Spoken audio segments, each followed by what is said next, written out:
I want to begin this morning. I'm a big fan of asking forgiveness rather than permission. So I want to ask your forgiveness in advance.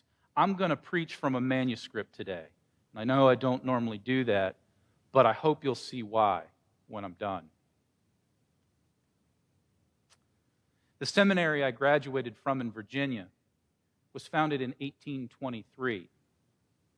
Many, if not all, of the buildings constructed on campus until 1863 were primarily built by slaves. Because of this history and its subsequent involvement in the discrimination of people of color, the seminary has attempted to be a leader within the Episcopal Church, doing the work of racial reconciliation.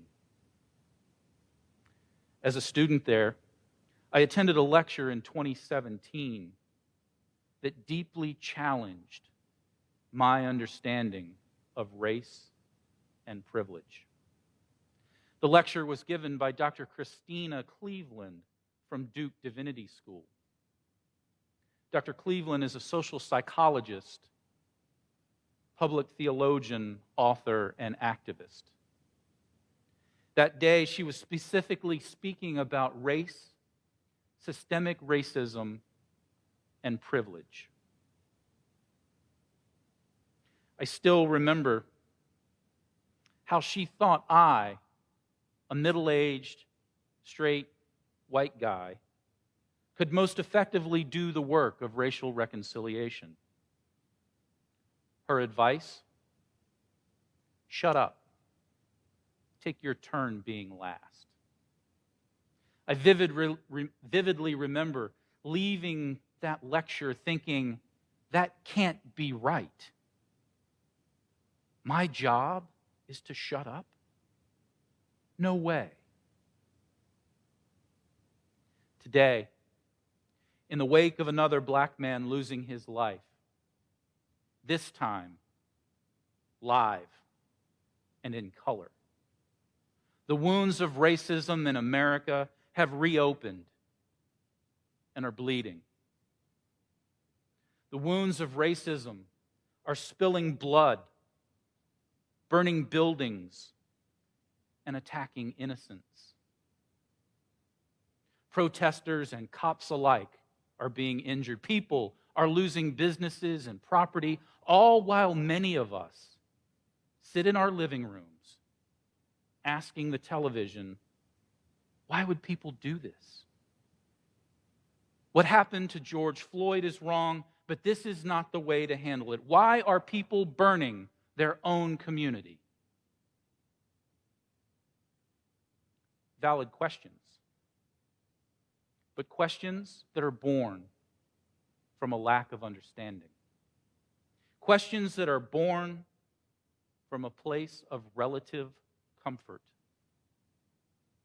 When we ask these questions, we have to keep in mind, us white folks, we have never been oppressed like our black and brown brothers and sisters have in this country.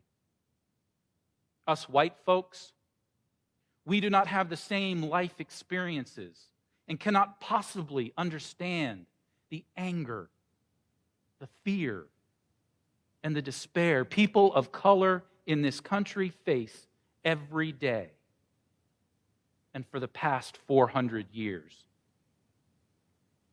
Us white folks don't have to teach our children that regardless of the circumstances, they could be killed for passing a bad check or running through a neighborhood. Don't misunderstand me. Rioting, looting, violence of any type is unacceptable, and it's antithetical to the gospel we profess to follow.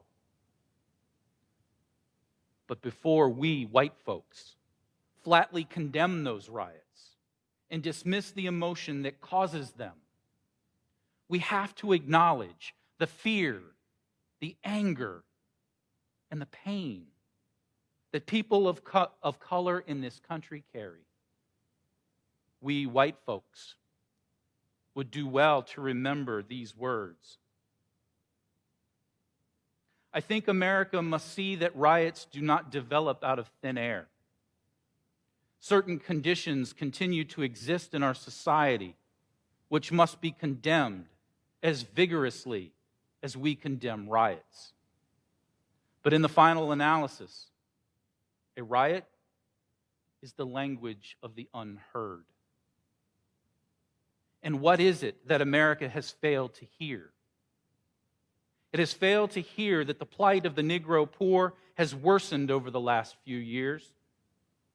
It has failed to hear that the promises of freedom and justice have not been met. And it has failed to hear that large segments of white society are more concerned about tranquility and the status quo than about justice, equality, and humanity. And so, in a real sense, our nation's summers of riots are caused by our nation's winters of delay. And as long as America postpones justice, we stand in a position of having these reoccurrences of violence and riots over and over again. Social justice and progress are the absolute guarantors of riot prevention. The Reverend Dr. Martin Luther King Jr., 1967. I, a middle-aged, straight white guy, don't profess to have the answers to this plague, this sin of racism that faces our nation still. But what I can do is I can amplify the words of the oppressed. I can give voice to those voices who struggle to be heard in a society that seems to value tranquility more than justice. I want to read a post from one of my seminary professors, the Reverend Dr. Mark Jefferson, a 30-something-year-old African-American man. I pray that this reflection will give you an ever so slight of a glimpse of a perspective from the community from which he grew up and lives in today. In light of the recent events that have consumed our national attention, my phone has been inundated with people who have reached out to me to understand how I make sense of all of this. I can't say that I'm making sense of all of this nonsense, but I have a glimmer of perspective in the midst of a sea of deep emotions. My mother raised me to be acutely aware that being an African-American male would be a perilous journey, whereby many of the buffers of life won't necessarily insulate me from the threat and reality of sudden death. She was very clear about her analysis, and it has proven to be true as I get older. There is a threat of state-sanctioned violence, i.e., the justice system and its corresponding auxiliaries. The threat of vigilante white violence, militias, clans, and other types of minor to mid-level social control. And the ways these realities foster the climate for so-called black-on-black violence. These forces, from an all-consuming reality that, like a permanent storm cloud, never disappear.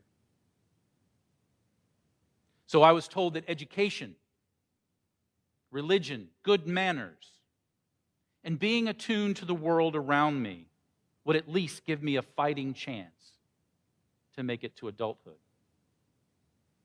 These buffers are merely umbrellas, flimsy at that, and the weather is certainly getting worse. So my outlook isn't overly optimistic at this point. Maybe tomorrow. In the last week, I've seen a man choked to death by a state-sanctioned violence with a detainment maneuver that professional UFC fighters said was tantamount to torture. I saw a bird-watching black man being threatened with the same state-sanctioned violence by a white woman weaponizing race and gender prejudice. These threats are real and persistent. I have more stories about incidents like this than I have time to share, but I can assure each of you that the awareness of losing everything at any moment is more than a notion. Working and being educated in elite white spaces only reinforces that I am indeed a stranger amongst the familiar, seeking to sojourn safely. I have been educated and employed in elite white spaces, and the same interpersonal and structural punishments and provocations are there also, only gilded in gold and encrusted with diamond platitudes of progress. I'm not fooled, nor amused. As I reflect upon my personal journey and feebly try to outline a silhouette of hope in the fog of our cloudy judgment, I am resilient and steadfast. I'm here for the work of this season. I don't want to be so presumptive as to tell you all how you should respond to racism and violence, other than to say, for me, it's my turn to shut up. Take my turn being last. And with God's help, strive for justice and peace among all people, respecting the dignity of every human being. How will you respond?